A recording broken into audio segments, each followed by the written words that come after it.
Hi,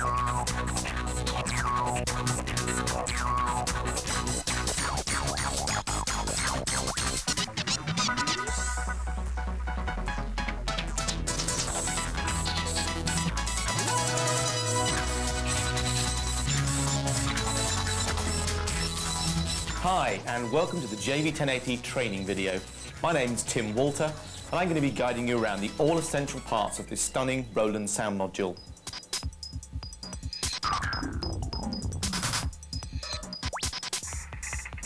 Firstly, let's take a look at the front and back panels of the JV-1080 and familiarise ourselves with the layout of the buttons and the connections we'll be using. The rear of the JV-1080 is laid out fairly simply. MIDI in, out and through sockets here, and 6 output jack sockets here. To enable us to play the sounds on the JV-1080, we need to connect a MIDI keyboard to the MIDI in socket here. In actual fact, you can connect any MIDI device to the JV-1080, such as a MIDI guitar or MIDI drum pads, but for this video I'll be using a simple MIDI controller keyboard, in this case the Roland JW-50. Once the keyboard is connected, we need to connect the audio outputs of the JV-1080 to a suitable source, such as a hi-fi system, amplifier and speakers, or mixer. As we've just seen, the JV-1080 has 6 audio outputs. I'll show you how they're used later on. For the meantime, simply connect the mix out, left and right sockets to your hi-fi or amplifier. Okay, let's now take a look at the front panel of the JV-1080. On the left here, we have the overall volume control and the headphone socket. If you don't have a suitable monitoring source for the JV-1080, as I described earlier, you may want to use headphones. The volume control adjusts the volume of both the audio outputs and the headphones, so make sure it's not set too high, especially when using headphones. Across the top of the JV-1080 is the LCD display, where we can view the sounds and parameters we're going to be using and editing. Underneath the display are the part selection button, palette button, parameter button and function select buttons. On the right here we have a group of buttons for moving around the screen and editing the parameters of the JV-1080. The value knob here is probably the fastest way of entering values. The increment and decrement buttons here also enable us to change values, whilst the 4 arrow buttons below enable us to move between the various pages and parameters. The top group of buttons here are the mode select buttons and select the various modes that are available on the JV-1080, such as performance, patch and rhythm. Underneath are the shift, exit and enter buttons, which are used to select and confirm parameter values. The sound group buttons at the top here are where we select the various sounds in the JV-1080, and the card slots underneath are where cards with extra sounds and space to save sounds are inserted. Finally, the MIDI indicator and power switch. Well, the power switch is fairly self-explanatory, but the MIDI indicator may not be so obvious. This is a handy indication of when the JV-1080 is receiving a MIDI signal from a device connected to its MIDI in socket. If you find that the keyboard you've connected to the JV-1080 is not playing any of the sounds, the first thing to check, other than if it's connected of course, is if MIDI information is getting to the JV-1080. If the MIDI indicator doesn't flash when the keyboard is played, then information is not getting through. You may need to change the cable, check the connection, or make sure your keyboard is transmitting MIDI data. Now, you may have noticed that some of the buttons have several things written next to them. That's because they perform several different functions depending which mode of operation the JV is set to. I'll explain each set of functions in detail when we get to that section in the video, but for now, just bear in mind some buttons can perform more than one function.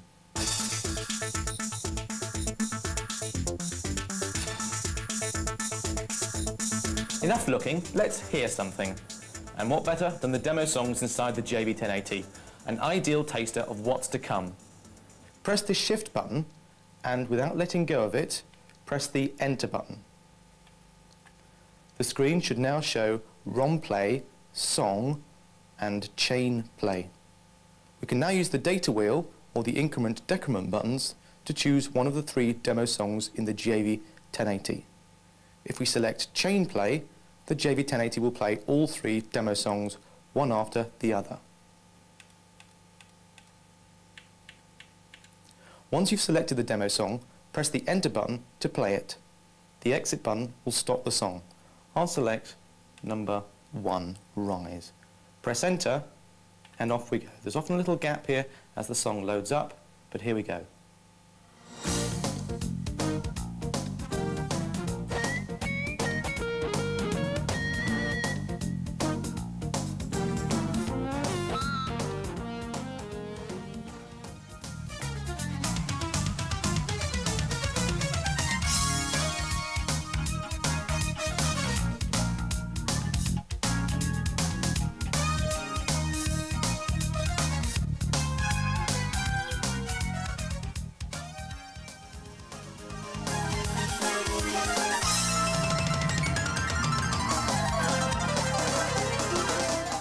Pretty impressive, hey? There's some great sounds there. Let's take a listen to some of those individually.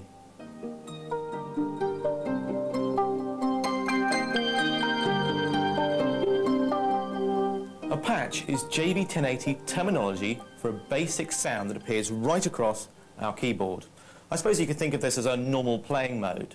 So, how do we get to patch play mode? If you're still in demo mode, press the Exit button now. Just press the patch mode button here and its LED will light to show us it's selected. We are now in patch play mode. The display will show the currently selected sound. In this case it's user 001 symphonique.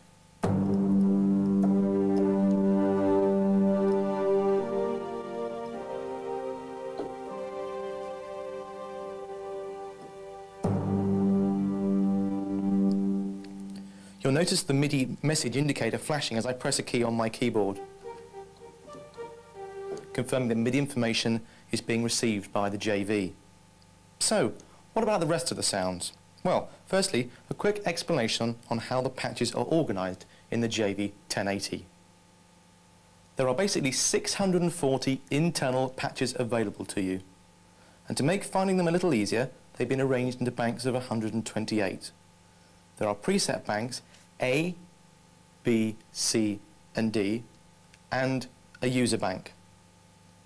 The user bank is where you can save your own patches, but it actually comes with a selection of patches in it already, which you can overwrite, of course.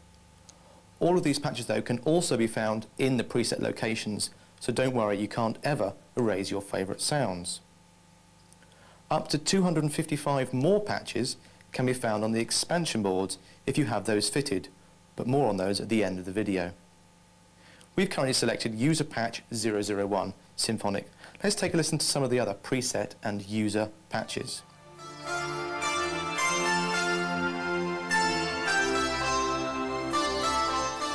The simplest way to select a new patch is using the data wheel here. It scrolls through all of the available patches.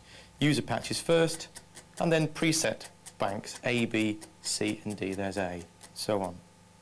Let's choose another sound from bank A. Let's choose sound number 72. There we go. Fantasia JV.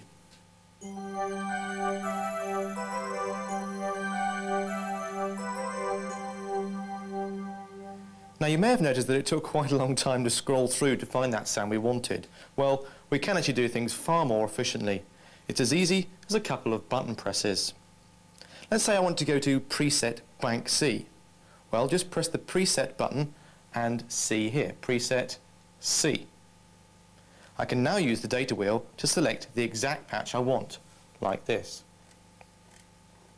Here, for example, is C04, brass section. If I want to move more slowly through the patches, I could also use the increment and decrement buttons here, which, like the data wheel, scroll through the patches, but even more slowly, one at a time, up and down. Here are some trombones at 5, and a patch called Hybrid Bones at 6.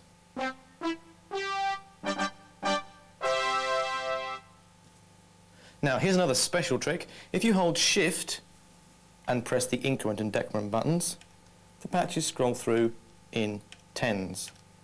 Pretty neat, eh? Makes things a lot quicker. There are some pretty stunning patches available on the JV, from realistic acoustic sounds such as pianos and guitars through to electric basses and strings with some amazing totally synthesized patches thrown in. Let's take a listen to a few more. At preset A001 is a great sounding acoustic piano.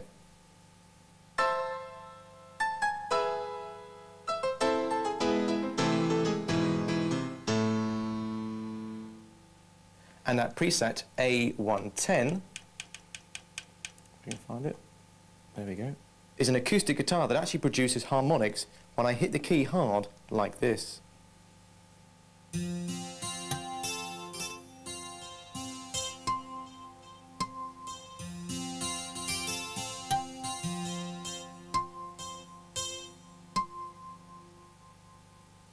Preset B54 is an amazing synthesized sound that actually has its own rhythm.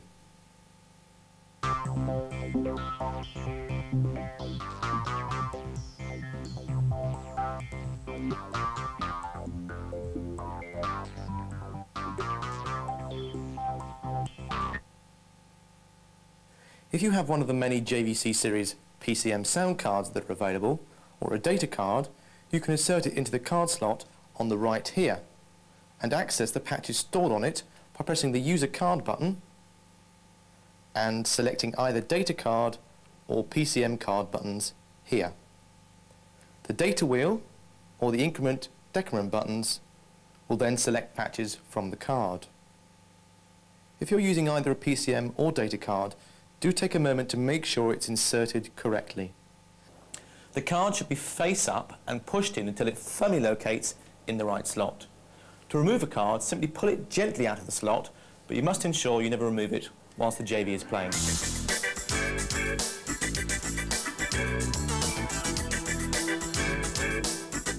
If you have one or more of the many wave expansion boards fitted to your JV, don't worry, I'll show you how to do that later in the video. You can select even more patches by selecting the EXP button here. Depending on which boards you have fitted, you can select A, B, C and D banks buttons and scroll through all of the patches on the wave board. I'm using the world board at the moment in slot A. This one's got 255 sounds on it. Let's play patch A183, Tablan Rhythm.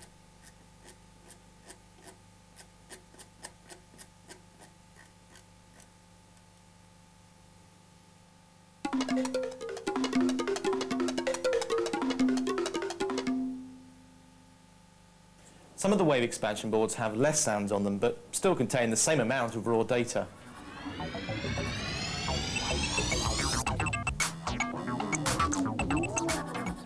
Without going into very much depth, we can make some simple changes to any of the patches. Firstly, we can change the octave in which the patch is playing. Let's switch to patch A004, Piano.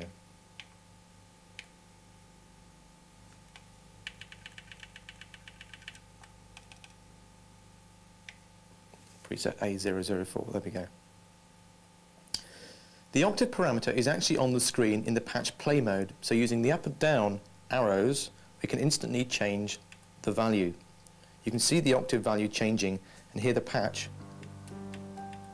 go up and down in pitch an octave at a time. Now you may have noticed an asterisk appear next to the patch number over here.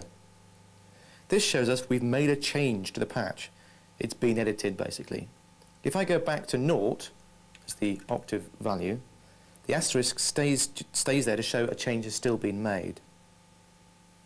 So what else can we do to quickly change the way a patch sounds? Well, a brief explanation of what makes a patch is required here. A patch is made up of up to 4 individual tones. A tone is the smallest unit of sound in the JV-1080, and mixing and matching up to 4 of these creates a patch. The greater the number of tones in a patch, the more complex it will sound. Let's take patch A73 Jimmy D.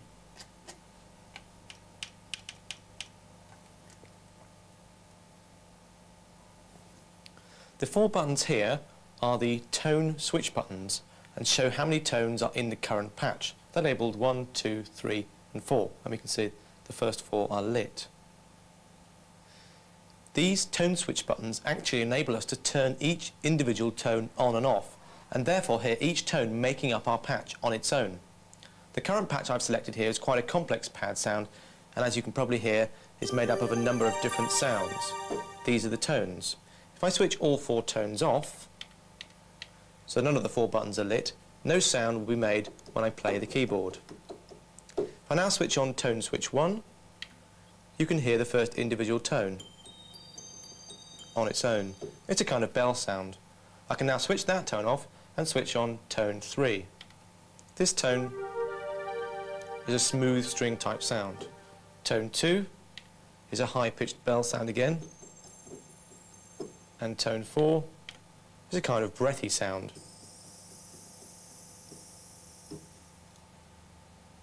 Adding them all together by switching all the tones on gives us the overall patch. Just switching on tones 3 and 4 changes the sound of the patch completely. So I can quickly and easily alter the overall sound of any patch. As I've made changes to the patch, you'll notice the asterisk has appeared again to show us the patch has been edited. Until we save changes, nothing we do is permanent, so switching to another patch and then back again recalls the patch exactly as it was before we made any changes. Like so. See, the asterisk has now disappeared.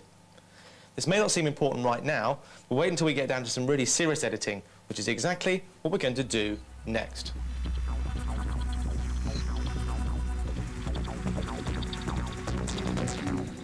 As I mentioned earlier, each patch is made up of up to 4 individual tones. We've already heard how each one sounds individually in a patch, and how adding them or taking them away changes the overall sound of a patch. But how about actually changing the sound of an actual tone? Each tone has a number of parameters that can be changed or edited, and these parameters dictate how the tone will sound. To edit the parameters, we need to be able to select them. This is done by pressing the parameter button here. I'll stick with the Jimmy D patch for now, but you can edit the tones in any of the 640 internal patches in the JV-1080. OK, we're now in edit mode. The display hasn't changed much, but then we haven't chosen a parameter to edit yet. The buttons we use to edit tone parameters are the 8 buttons here under the display. Yes, the same buttons, well, 4 of the same buttons, were used to switch the tones on and off earlier. This time, it's the first row of legend or words under the buttons that we're interested in. So we have common, effects, control, wave, LFO, pitch, TVF and TVA. Conveniently, they're written in orange letters, the same as the patch legend. So we know that these functions relate to patch editing. Let's dive in at the deep end straight away by pressing the parameter button marked TVA at the end here. Now before we start editing any parameters, take a look at the left of the LCD screen up here. At the top you can see a number and 3 dashes. In this case it shows 1 dash dash dash, and below that you can see TVA. Just to the right is a thick vertical line with either an arrow at the top, the bottom, or both. In this case the arrows at the bottom. These 3 pieces of information tell us exactly where we are, what we're doing, and to what. Now remember, a patch is made up to 4 tones. Well, the number at the top left of the screen tells us which of the 4 tones we're actually editing. In this case, it's tone 1. Underneath that, we can see the name of the group of parameters we are editing. TVA stands for Time Variant Amplifier. Basically, most of the parameters here are related to the level or amplitude of the selected tone. The parameters we can see on screen are not the only parameters available to us in this group. We can use the up and down arrow keys here to move between the various pages. The vertical arrows at the left of the screen here show whether there are more pages above or below the current one we're viewing. The screen is only so big, so rather than clutter it up with too much info, those nice guys at Roland have separated the information out into different windows called pages. You can see them change as I scroll through the various pages here. In this mode, we are editing the parameters of one tone at a time. So what about the other tones? How do we access them? Simple. The second set of 4 buttons under the screen here, on the right-hand side, are marked Tone Select, and that's where we select each tone. To select a different tone to edit, we had to exit the parameter mode. So press the parameter button so it's not lit. Now I can use the Tone Select buttons to select a different tone to edit, like so. You can see the display change to show the tone number in the top left corner, and the parameters on the display change to show the parameters of that tone. Now we're no longer in parameter mode, the tone switch buttons on the left still enable us to switch tones on and off individually, allowing us to hear the changes we're making to a single tone far more clearly. OK, let's edit. Select tone 3 using the Tone Select button, if it's not already selected that is, and switch off the other tones using the Tone Switch buttons. You should just have 3, should be lit like that. Playing the keyboard now, you should just hear the pad sound. Now we've selected our tone and switched the others off. Now it's time to edit. If you page up to the top here, the first 4 parameters in the TVA group can be seen across the screen. We have level, pan, V-sends and V-curve. V stands, by the way, for velocity. Now, the left-right arrow buttons allow us to move across the screen and highlight a particular parameter ready for editing. I'll position the cursor under level and change its value using the data wheel. If I play as I change the level, you can hear the tone slowly disappear, and I can bring it back to its original value. The tone reappears. It's that simple to alter the parameter of a tone in a patch. Now, it's neat trick time now. Let me just take tone 3's level down again. Let's say down to 40. There we go. If I play the keyboard, I can hear the patch sounds now. But how did it sound before, at the original level? Well, I could scroll the level back up to 127 using the data wheel and check, or, and this is far easier, I can double-click the data wheel like this. The parameter instantly goes back to its original value. If I double-click again, it goes back to 40. This is a great way of comparing a change you make to the original value, and it works for all the parameters on the JV, not just this one. I'll tell you now that double-clicking is an acquired skill that you may not have instantly. Anyone who uses a computer with a mouse will tell you that learning to double-click takes a while. So if the parameter doesn't change when you press the data wheel, be patient. You must press the data wheel twice, quickly, like this. Too long a gap between the clicks and it won't work. Move the cursor across to V-sends using the left-right arrow. There we go. This parameter sets how the tone will react when I press the keyboard. V-sends stands basically for velocity sensitivity. If I set it to 0, set it to 0, and play the keyboard, you can hear that no matter how hard I play, or how softly I play the keys, the tone still sounds the same. If I set the parameter to 100, like so, and play, you can hear that when I press the key softly, the tone plays quietly. As I press harder, the tone plays louder. Now we've seen that setting the V-sends parameter to 100 means when I play softly, the tone plays softly, when I play hard, the tone is louder. Well, let's change the parameter to -100 and see what happens. We go down and down and down to -100. Now if I play softly, the tone is louder. As I increase how hard I play, the sound gets quieter. Great idea. So remember, if you set the parameter to a negative value, it does the opposite to when it's set to a positive value. Many of the parameters on the JV allow a negative value to be set, and you can create some really interesting effects. I'll just double-click on the data wheel to reset V-sends parameter to its original value of 46, just like that. At the moment, we're only listening to tone 3. The other tones are switched off. Now, with some parameters, that's a good idea, as the changes can be quite subtle. If the other tones are on, it makes the changes difficult to hear. With something like level, however, it's probably better to hear all 4 tones together. Then we can adjust their respective volumes and create the balance we want in the patch. I'll switch all 4 tones on using the tone switches here. There we go. If I play the keyboard, there's the whole patch again. If I change the level of tone 3 now, you can hear it disappear from within the patch. Let's just go across the level. Turn it up, you can hear it going back into the patch. Let's set the level to 50 for now. I can now move on and change the levels of some of the other tones. I can select tone 1 now, using the tone select switch here, and change its level maybe to 20.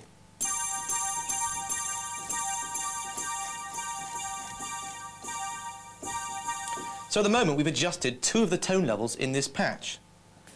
As we've seen, it's fairly easy to switch between the tones using the tone select buttons. But on parameters such as level, where we are adjusting one parameter relative to another, it would be nice to be able to see all 4 parameters on the screen simultaneously. Well, we can do this by pressing the palette button here. Now that the display shows us the fact that we are adjusting level in the top left-hand corner of the display, and the levels of our 4 tones are all shown across the display here. If I use the cursor keys to move across the display, you can see the tone change on the display up here. Currently I'm on tone 1, whose level is 20. As I move across the screen, you can see I'm selecting tone 2, 3 and 4 and their levels. I can adjust them if I want to, like so. If you switch the palette button off for a second, you can see the parameters available to us on this page are level, pan, V-sends and V-curve. Now press the palette button again, so that all 4 levels are displayed simultaneously. If you now page down once, using the up-down arrow keys, the display changes to show us all of the pan parameters for the 4 tones simultaneously. If you page down again, all of the V-sense parameters, and so on and so on. The palette mode basically shows all 4 values for a single parameter simultaneously and lets you edit them. The tone switches still work in this mode, so I can quickly hear any tone on its own, adjust its parameter and switch the others back on to see how they all sound together. What haven't they thought of? Let's take a look at a few more parameters we can edit. I'll switch palette mode off and select tone 3 and turn the other tones off using the tone switch button so we can just hear the pad sound.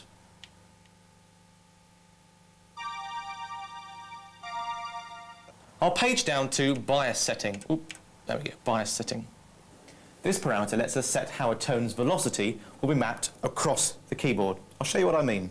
Using the value wheel, I'll increase tone 3's bias setting to 100. Now if I play the keyboard from the bottom octave through to the top, you can hear the tone get louder the higher the note I play.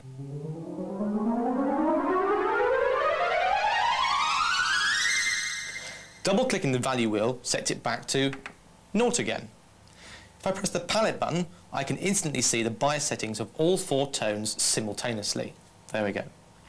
If I select tone 1, there, and switch on all of the other tones, so all 4 lights are now lit, I can now edit the bias setting of tone 1 whilst listening to the whole patch. I'll set it to -100. And you can now hear how the bottle sound appears in the tone as I play down the keyboard.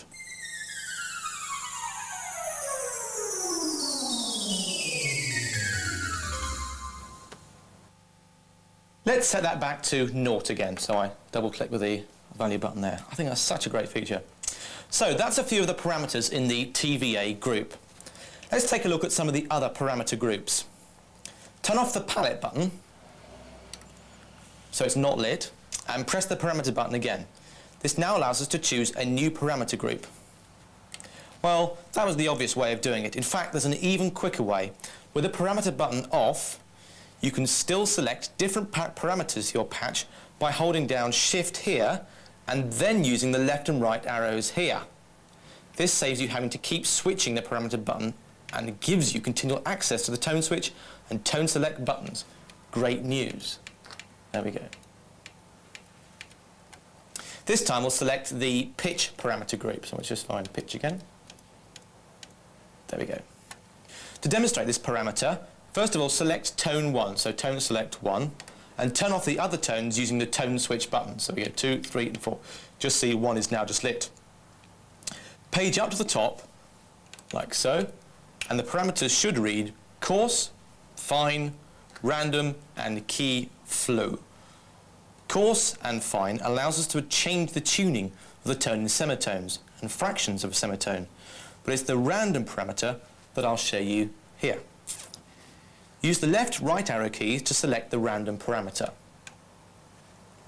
and set it to its maximum value of 1200. If I now play the same note on the keyboard several times, you can hear its pitch change randomly. Just playing a G here and just playing the same note and hear it change.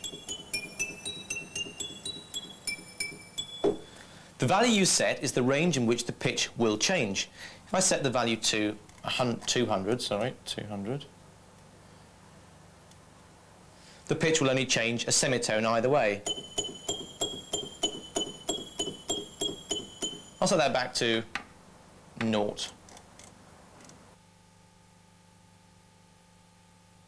Each parameter group has quite a few pages attached to it, and each page has quite a few parameters. Going through each and every single one for each of the 4 tones would take an extremely long time. For that reason, I'll just deal with some of the more frequently used ones. TVF basically controls the brightness of a sound, and this is great for adding that extra little bite to some string sounds, for example.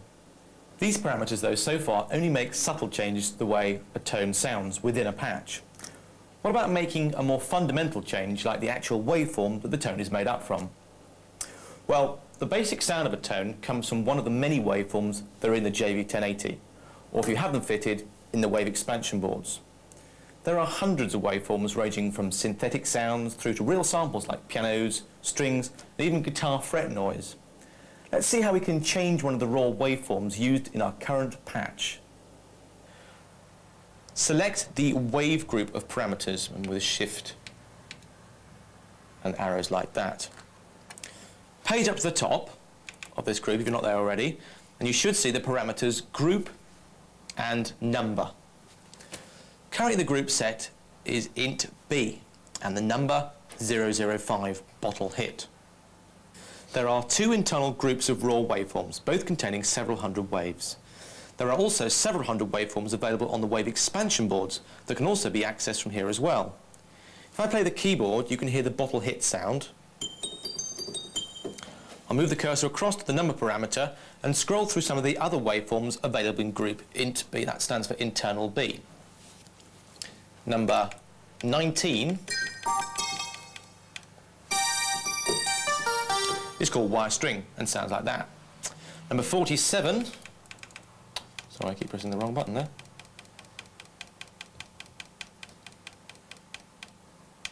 Number 47 is called organ click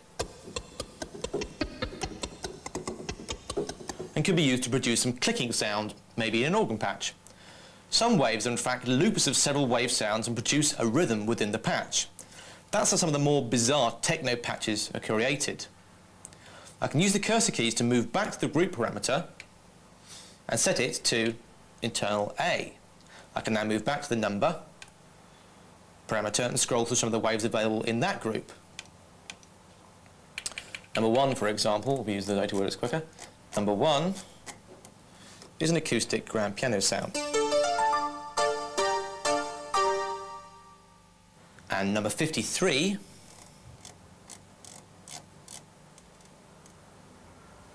is a nylon guitar.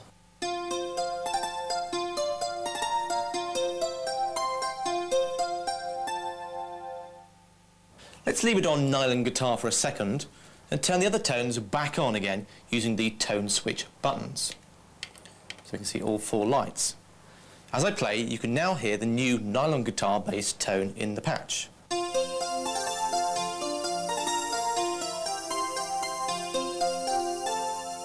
If I scroll through the waves while all 4 tones are switched on, you can hear the overall sound of the patch change.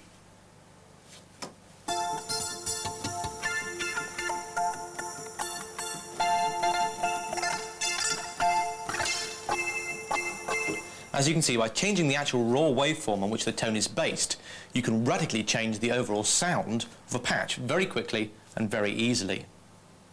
Well, we've done quite a bit of editing here, and I've changed the sound of the patch quite dramatically. What if I want to return to the original patch? Fortunately, nothing we've done is permanent. To get our original patch back, all we have to do is to reselect it. Press the patch button, and you'll see the name appears again with an asterisk next to it to show that it's been edited. Just use the increment and decrement keys to move to a new patch, and then back again, and now Jimmy D is back to normal. There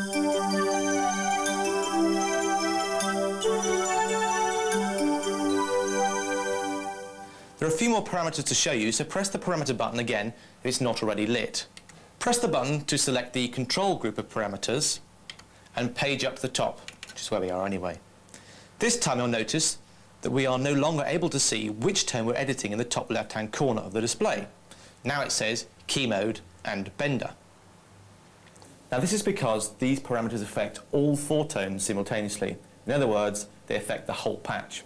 For example, the parameter on the far right of the display is bend range.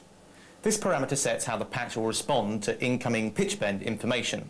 Currently it's set to -12 down and +2 up. That's 1 octave down and 1 tone up. If I play the keyboard and use the pitch bend control, you can hear this in action. And up. Let's make a change and see what happens. I'll change the downward bend range to -2 and the upward to +12. Now when I play the keyboard and use the pitch bend wheel, you can hear the patch go down by a tone and up by an octave. Some of the parameters in this group do affect only 1 tone at a time rather than the whole patch. If I use the up-down arrows to show the various pages in this group, you can see that occasionally the display will show which tones we're editing in the top left-hand corner of the display as before. There's one there, for example. Once we've created a new patch, it's time to name it. To do this, press the parameter button and choose Common, or holding Shift, right arrow across to where it says Patch Name. These parameters are, as their name suggests, common to the whole patch and include things like overall level, pan, and key range. There we go, level, pan, and there's key range. Let's page up to the top for now, where we can see the current name of the patch with the cursor flashing under the first letter. The data wheel, or the increment and decrement buttons, allow us to select a different letter. And the arrows move us, left and right arrows move us through the word. That's now Lim D. As you can see, it can take some time to find the letter or number you're looking for, but help is at hand. By pressing the Shift button and keeping it held in, a useful set of functions appear across the bottom of the screen here.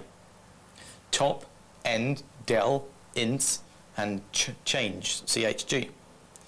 These quickly take us to the top of the available list of characters, the end of the list, delete a character, insert a character, and switch between upper and lower case. To use them, keep the Shift button held and use the 5 buttons under the display that correspond to the options on screen, like this. It takes us to the top, the end, there you go, A, Z. There you go, I can delete a letter, insert a letter, and there's A, there's little a, lowercase and uppercase. Well, we'll call this one Amy D for now, because I couldn't be bothered to do it. It'll take too long to spell it out. So now we've named the patch, it's time to actually save it. Press the Utility button here. Now there are in fact 2 pages of parameters in the Utility section, but we're only concerned with the top page, i.e. this one, for now. Use the up-down arrows to get to the top page if you weren't already there. Now the right option should be flashing. There we go, it's flashing there. If it's not, use the left-right arrow buttons here to select it. Now, press the Enter button here. This is where we select the location where we want to save our new patch. You can save a patch into any of the 128 user locations or onto a data card. For now though, we'll save this patch into one of the user locations of the JV-1080. As we saw earlier in the video, there are already patches in the user bank, so we'll have to overwrite one of them with our new patch. You can now use the data wheel or the increment-decrement buttons to scroll through the possible locations and see which patch is currently in that location. I'll select user location 121. Bass pits. Now press the enter button to confirm that we want to save our patch here. The display now tells me that the user memory is write protected. To override this, simply press the utility button again and your patch will immediately be written to the selected user location. There we go, complete. You can do some really clever things in the patch edit mode and more importantly, at speed. Now I've only been able to show you a fraction of the parameters and what they do. One of the best ways to see what can be done is to choose a patch you like and see how it was put together by looking around in the edit mode. Remember, nothing you do is permanent. You can always put it back to the way it was if you make some horrible mistakes.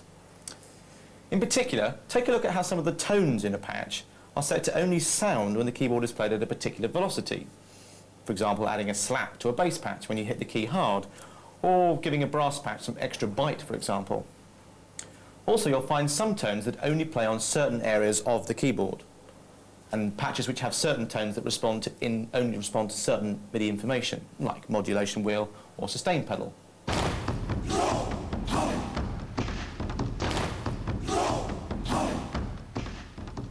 So far, the patches we've played have all been tonal. In simple terms, we haven't heard any drum sounds yet. Well, never fear, we have access to a whole bunch of drums and percussion sounds using the rhythm mode. We access it by pressing the rhythm button here. There is something very important to take into consideration at this point. Because of the general MIDI standard, it is usual for drums and percussion patches to be assigned to MIDI channel 10. By that I mean that only information transmitted to the JV-1080 on MIDI channel 10 will trigger any of the rhythm patches. This is quite usual and doesn't really present any problems.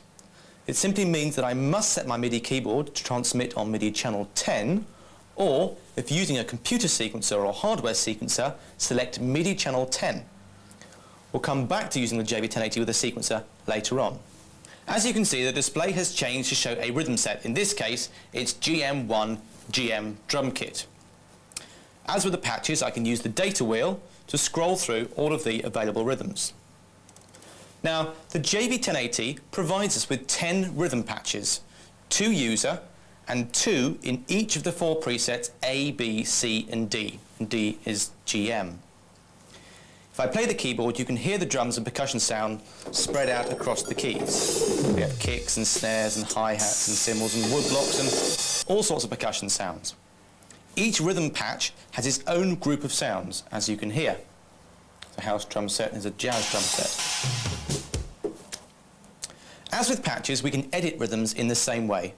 Pressing the parameter button lets us choose which group of parameters we want to edit. Again, as with patches, the orange colour here, it's the top row of legend that interests us. Let's start with the wave parameters, so press the wave button here.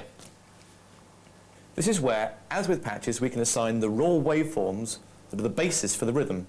But in this case, we're assigning a wave per note, not across the whole keyboard. The note we are actually assigning the wave to is shown on the display here. And you can select any note by simply pressing the key, or rather a key, on your keyboard. We're currently looking at the parameters for C2 there. You can easily select D2, F2, and so on and so on. Let's go back to C2 for now. The parameters shown across the screen should be fairly familiar. We've done patch editing already. Group is where you select where the wave is coming from, internal A or B, a card, or one of the wave expansion boards. You can, of course, assign any wave in the JV-1080 to a key in a rhythm, from piano through to guitars, but it's more usual to use one of the many drum and percussion waves available in the JV itself, or from the expansion boards. If I use the left-right cursor keys to move to the wave number parameter, I can scroll through all the waveforms in the current group. Here's a different tom sound, hi-hat, different kick sounds. Let's leave it on hybrid kick for now. It's easy to create a complete new rhythm using any waves you want. The switch parameter here is where you actually turn a note off so it won't respond within the rhythm.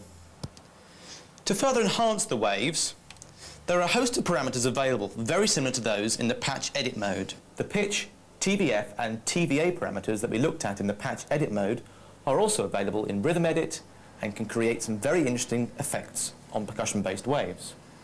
Let's take a look at some of the parameters we didn't look at in patch edit and see how they affect a rhythm. Let's take a look at the effects parameters. Now if you're in parameter mode, obviously you just press the button. If you weren't, remember it's shift and then across. We've now selected the effects. In a standard patch, this group of parameters would enable us to add different amounts of reverb and chorus to individual tones within a patch.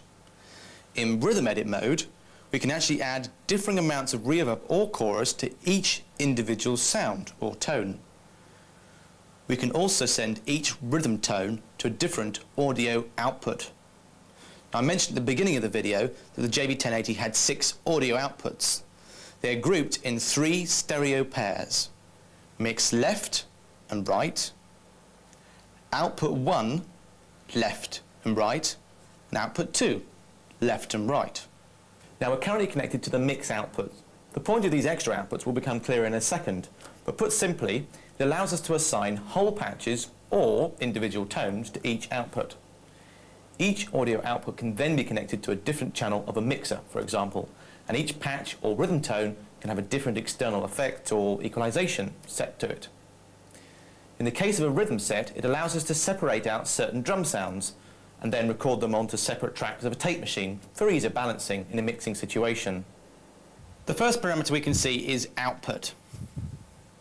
The increment and decrement keys switch between the mix output, EFX, i.e. effects, output 1 and output 2. Currently the quick kick drum which we'd selected was assigned to the mix output. The internal reverb and chorus, which we'll look at later, are automatically added and sent to the same output. So we could, if we wanted to, add reverb on full for that, 1, 2, 7. If I turn the volume up, you can now hear with reverb added. Selecting output 1 or 2 here would have sent the kick drum out of either of one of those outputs, this time with no reverb or chorus. Selecting EFX sends the rhythm tone to the effects section and to the reverb and chorus. Each output assignment has its own level setting as well, so each rhythm tone can have its own level.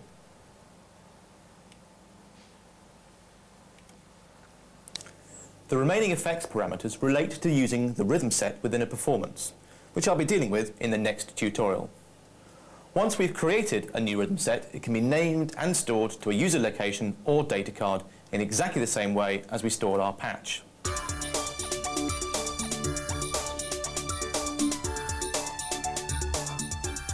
In performance play mode, you can combine 15 patches and a rhythm set to create even more complex and interesting sounds. Obviously, layering 15 patches and a rhythm set on top of each other is going to sound like a total mess if they all sound as soon as you press a key.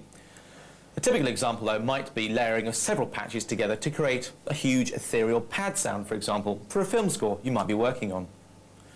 Performance mode is also the mode you would use if you're using an external sequencer with the JV, such as eMagic's Logic software or Steinberg's Cubase. 15 patches and a rhythm patch can be set up and then accessed from your sequencer. To get to the performance mode, simply press the performance button here. Now, there are a whole selection of performances preset in the JV-1080 already, so let's check a few of them out first of all. They are arranged in a similar way to the patches, a user bank, but only 2 preset banks, A and B. Each bank this time, though, only has 32 performance patches in it. You can select them in exactly the same way as the patches by using the user and preset buttons here, and the A and B buttons, and then the data wheel in combination with the increment, decrement buttons, and don't forget shift, make yourself go up and down in tens. Some performances are already set up to be used with a sequencer. Others are set up to be played directly from a MIDI keyboard. Let's take a look at the performances that can be instantly played from a MIDI keyboard first.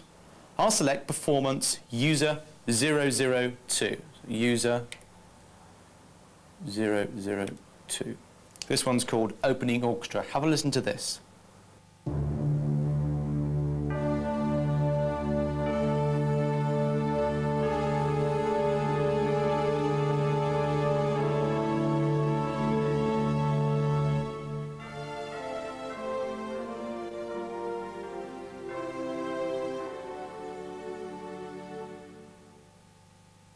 A pretty amazing sound, hey? That's because 6 different patches were layered and played together, creating that huge orchestral sound. I know that 6 patches created that performance because these 6 lights were lit. In performance play mode, it's the blue legend above the buttons that concerns us. Again, to make life easy, that's the same colour as the name above the performance button here. In performance mode, these become the part switch buttons. Each of the 16 parts is represented by one of the buttons. But wait, I thought the JV-1080 allowed us to play 16 patches simultaneously. How do we get the other 8? There's only 8 buttons here. This button to the left here is the answer. In performance mode, when it isn't lit, the part select buttons represent parts 1 to 8. When it is lit, they represent parts 9 to 16. So how do I know that all 6 parts were playing at the same time? When a part plays, its parameter select switch will flash like this. You can now see that all 6 parts are playing. Before I delve any deeper, let's hear a few more performances. User 015 is a bass lead sound and uses only 2 parts. You can see that here. This time, there is a range set to each part so that the bass patch only plays in the lower half of the keyboard and the lead patch at the top. Have a listen to this.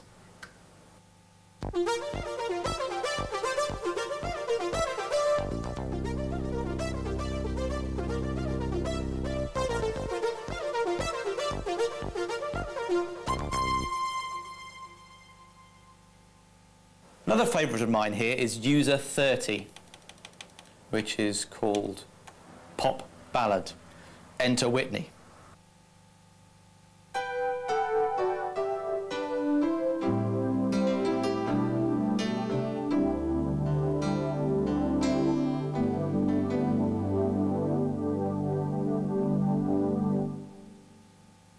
If I select one of the preset performances, so press preset, and we select number A12, pop set 1, when I play, like that, only a piano sound can be heard.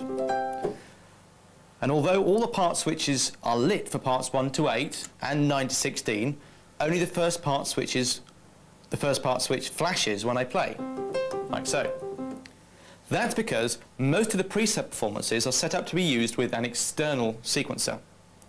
All the parts are allocated to patches, but each part is set to receive on a different MIDI channel. MIDI channels 1 to 16, in fact. The keyboard I'm using is transmitting MIDI on channel 1, so only the patch assigned to part 1 is playing. If I change the transmit channel of my MIDI keyboard to, say, channel 5, I'll just do that for you,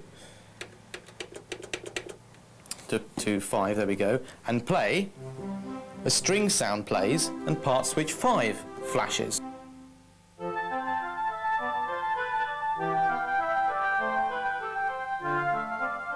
The most obvious thing to do next is to see how these performances are actually put together. How could we split the keyboard, combine a sound, or set up the JV-1080 for use with a sequencer? Well, here's how. Editing a performance works in a similar way to editing a patch. I often find that the easiest way of creating a new performance is to edit an existing one. I'll use this pop set 1, preset A12, as my example. This has been preset as a 16 part multi-timbral example. This will be ideal for use with a sequencer, as each part has been assigned to MIDI channels 1 through 16. To select a parameter to edit, we need to press the parameter button, and now select a parameter to edit. It's now the second row of blue legend, that's this one here, don't forget blue is relating to performance, that concerns us. The first thing we need to do is to assign a patch to each part. I set up a sound for each part, which, as you might expect, is done by pressing the part button here. The display shows that it's part 1 we have selected in the left of the display, and that we're editing the patch parameter. As before, the left-right cursor keys move to the relevant parameter, and the increment-decrement keys, or data wheel, change it. At the moment, you can see patch 001, 64 voice piano from pre-A, or preset patch group A, is currently assigned to patch, or part 1. If I change it and play the keyboard, you will hear the new patch sound I've selected. So we'll go over here and choose different sounds. There's some electronic piano sounds and Rhodes sounds. I can call up any patch from the user bank, preset bank, card, or wave expansion board and assign it to any of the parts. This can also be done remotely from your sequencer as well. The part switch buttons also act as part select buttons, so to choose a new part to edit, simply turn off the parameter button and select a different part. So we say part 2. Press the second part button there. As with patch edit mode, I don't need to select parameter mode again, as the shift plus left-right arrow trick can now select all of these other parameters here for me. This means I can move very quickly between the parts and assign patches. You can see that part 2 has a finger bass assigned to it. Part 3 is a distorted guitar, and so on and so on. To select parts 9 to 16, just press this button here to the left, as before. There's 9 and there's 10. Now you'll notice that part 10 is assigned to a rhythm. In fact, part 10 is assigned to rhythm in almost every performance. It has now become a standard in almost all multitimbral modules and keyboards to have a rhythm patch assigned to part 10, and set to respond to MIDI channel 10 as well. As with patch edit, it would be useful to see all 16 parts on screen at once, so their respective parameters could be compared and edited. Well, that's almost possible using the palette button. Pressing it calls up either parts 1 to 8 or 9 to 16 on the display, depending on whether this cover button here is lit. Now, the left-right arrow keys simply allow us to move between the parts and choose the sounds and parameters. To show both group, either bank and patch, there are 2 pages which, as before, can be selected with the up and down arrows. There's the group and there's the patch numbers.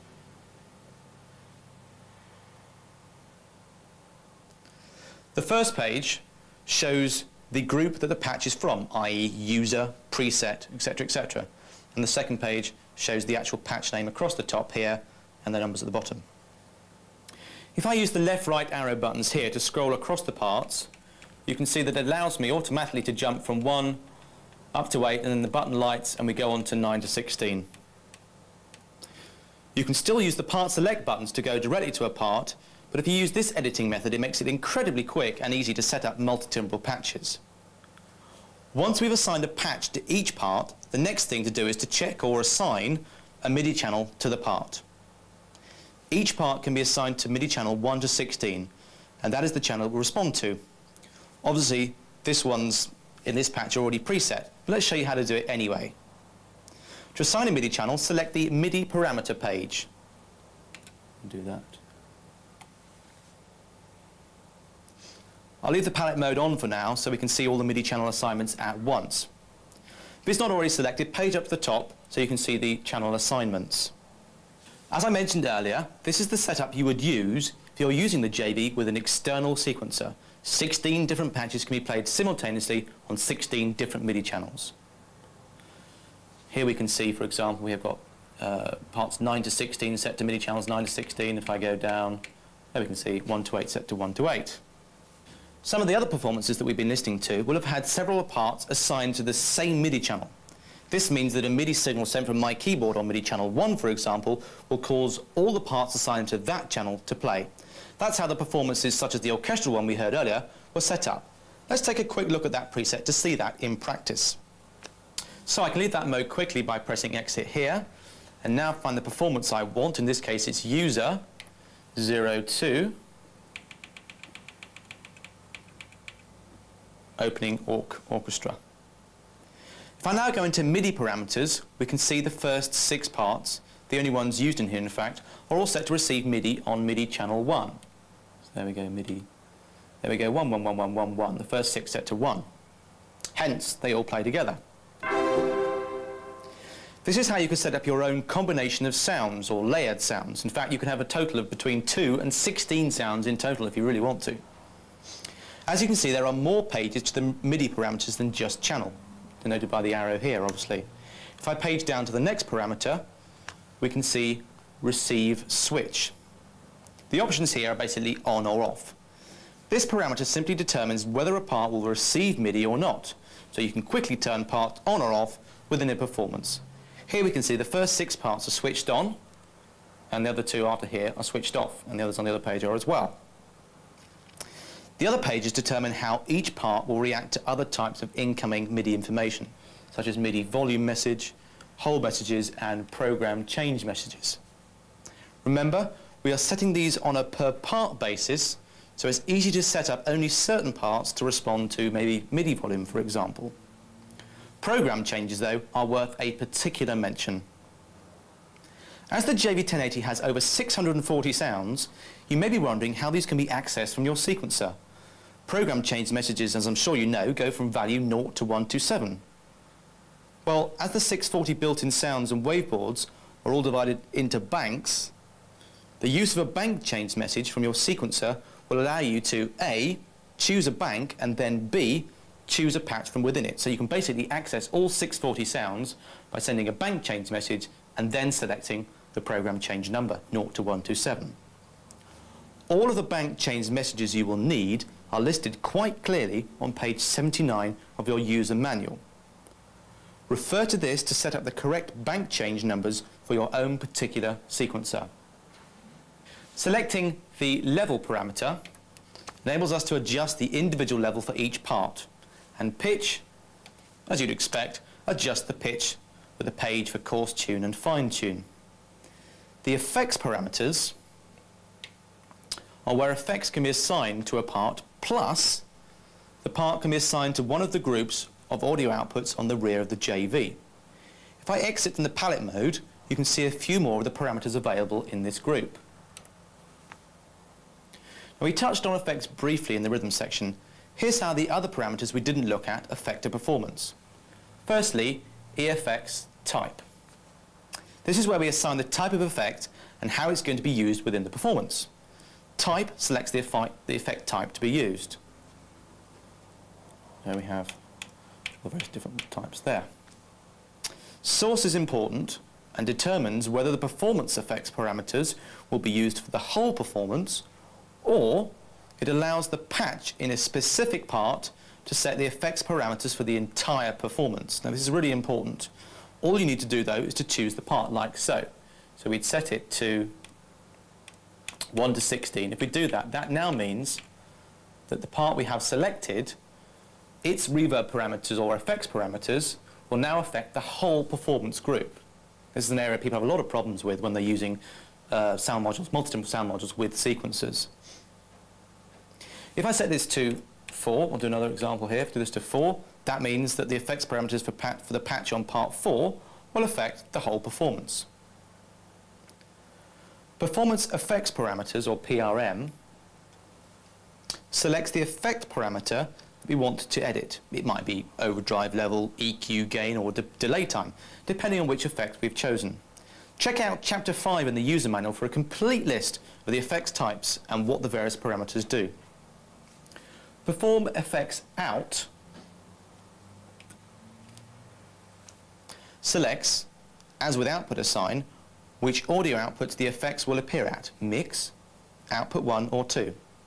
This means that the effects can appear at a different output from the performance it's assigned to, giving real flexibility in internal mixing.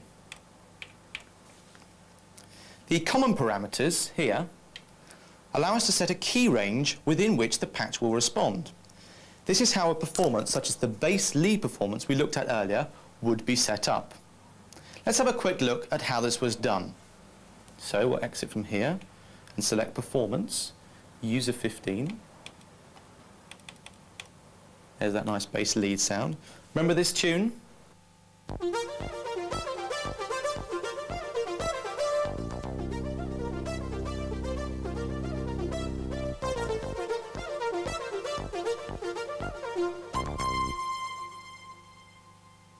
Now select the common parameters and have a look at the key rang, short for key ranged, you and me.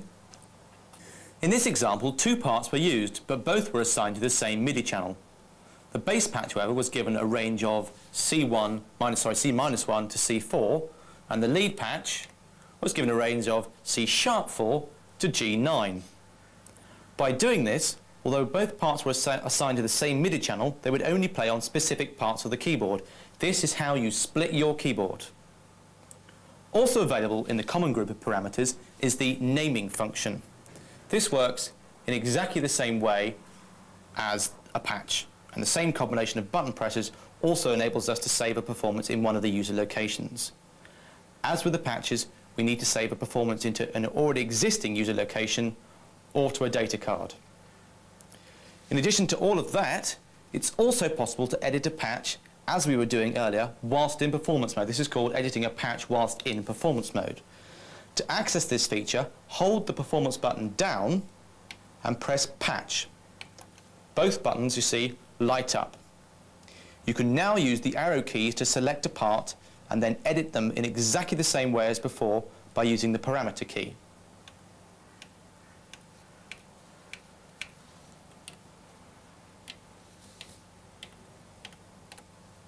To leave performance mode, or to leave that joint editing mode, press the exit key.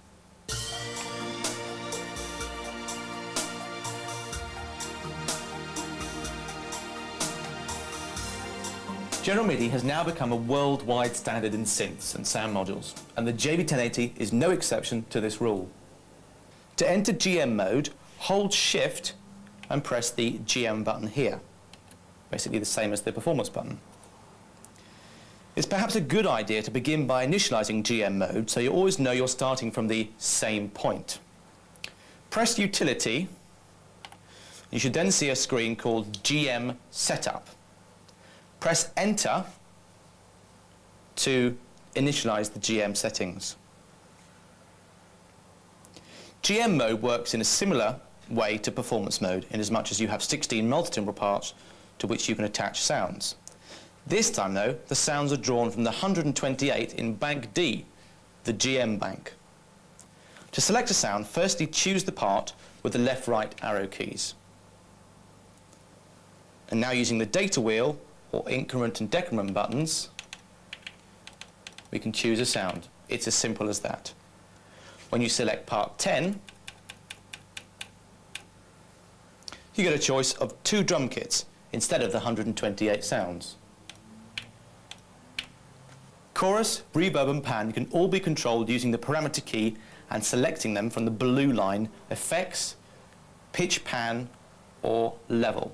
So we have effects, pitch, pan or level. So there's the effects, pitch, pan and the level of each part. More commonly though, most of these things you'll find today are actually done from your sequencer or automatically by MIDI files you might possibly be working with, so it's actually a lot easier to use than that.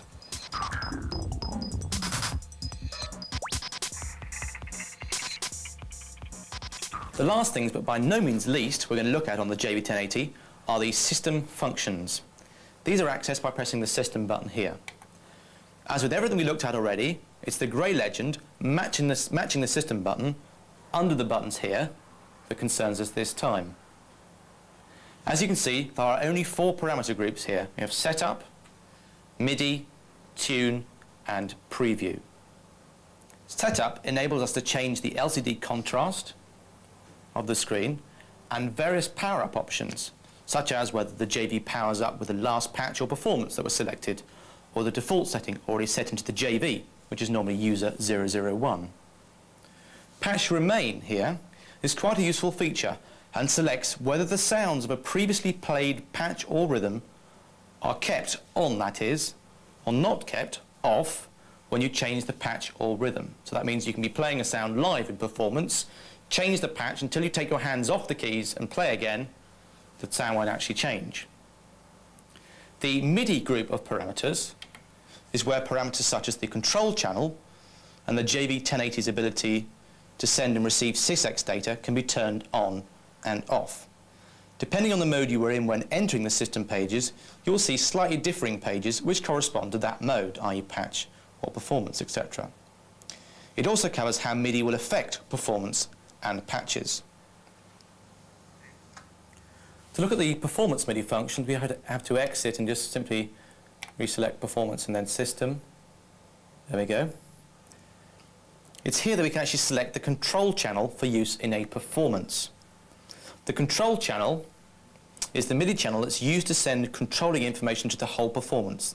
This means you can send MIDI control messages to control the performance as a whole rather than just the individual parts within it. Maybe a program change message or a particular piece of control data. Clock source here is a really useful parameter and sets the clock, the internal clock that is of the machine here, for things like LFO parameters to either an internal tempo value or to an external MIDI clock. This means you can make certain parameters oscillate in perfect time with the tempo of an external sequencer. The rest of the MIDI parameters concern how the JV will respond to different types of MIDI information, or if it will respond at all to things such as sysx and control assignments. The section on system mode in the manual tells you exactly what each parameter does, should you need it. Selecting the tune parameter lets us adjust, as you'd expect, the JV-1080 tuning. As you can see, not only can we adjust the overall tuning of the JV in hertz, but we can also apply different scales to the keyboard. And we can actually program in the different scales.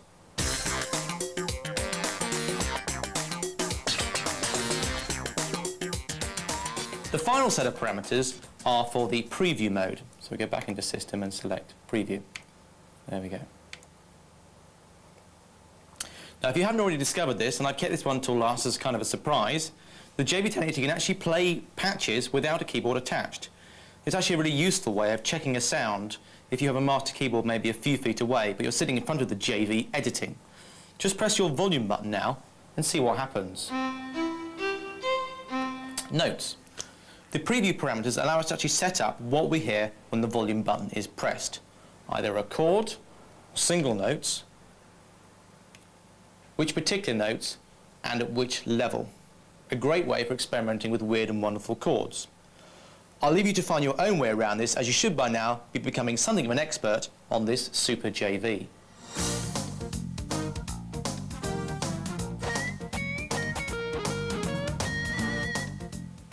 Installing the wave expansion boards into the JV-1080 is dead easy.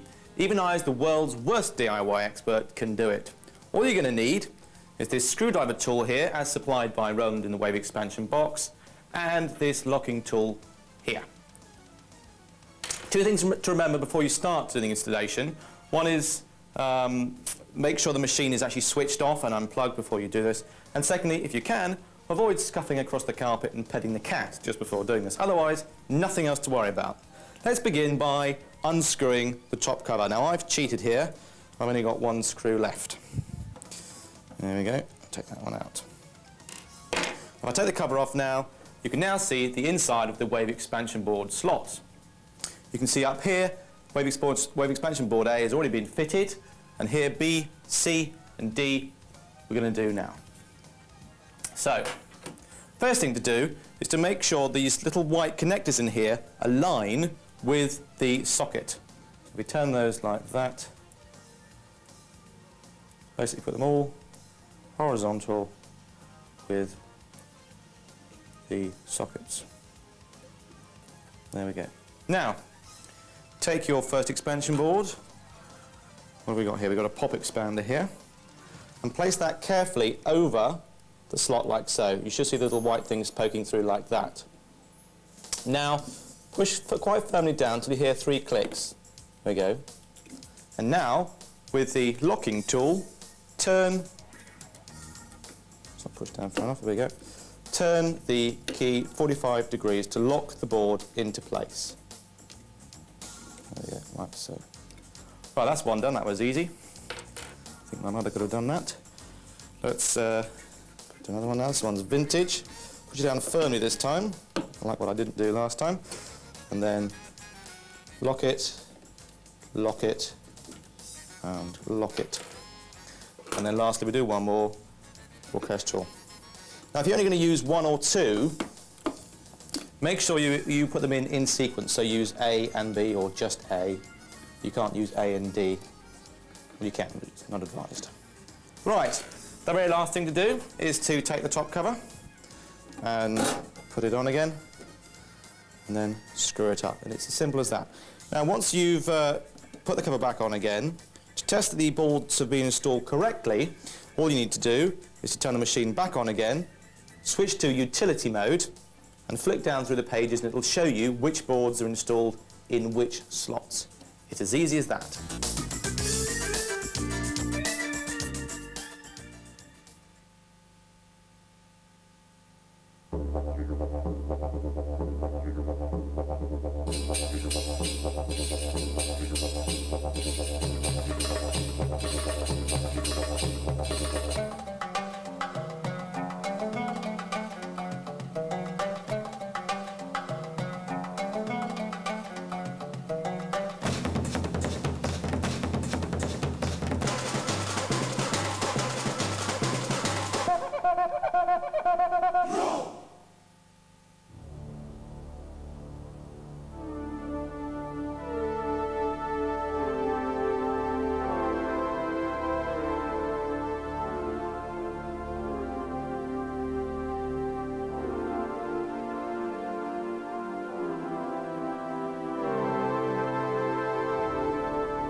Well, I'm sure you found this video training manual helpful. Can I just add my thanks to Roland Corporation US and Roland UK for their help and invaluable support. Thanks, and good luck to you.